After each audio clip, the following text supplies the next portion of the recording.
രാത്രിയിലുള്ള 2 റക്അത്ത് തഹജ്ജുദ് നമസ്കാരം പാതിരാത്രി സമയത്ത് ഒരല്പം ഉറങ്ങിയതിനു ശേഷം സുബഹിക്ക് മുമ്പായിട്ട് 2 റക്അത്ത് നിസ്കരിക്കണേ.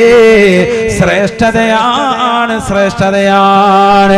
അസാ അയ്യബഅസക റബ്ബുക മഖാമൻ മഹ്മൂദാ. സ്തുതിക്കപ്പെട്ട സ്ഥാനം അല്ലാഹു നിനക്ക് നൽകുന്നതാണ്, നൽകുന്നതാണ്. ദുനിയാവിൽ മാത്രമല്ല സഹോദരാ, ആഖിറത്തിലും സ്തുതിക്കപ്പെട്ട സ്ഥാനമാണ്, സ്ഥാനമാണ്. ഈ ദുനിയാവിൽ ഭൗതിക വിദ്യാഭ്യാസം നുകരുന്നവരെ, ആത്മീയ വിദ്യ നുകർന്നുകൊണ്ട് ആലിമാകാൻ കൊതിക്കുന്നവരെ, ദിക്ർ ചൊല്ലുന്നവരെ, ഇബാദത്ത് എടുക്കുന്നവരെ, തഹജ്ജുദ് ഒന്ന് നിത്യമാക്കണേ. ഏത് മേഖലയാണെങ്കിലും അതിന്റെ അങ്ങേ തലക്കൽ അല്ലാഹു എത്തിക്കുമേ എന്ന് വിശുദ്ധ ഖുർആൻ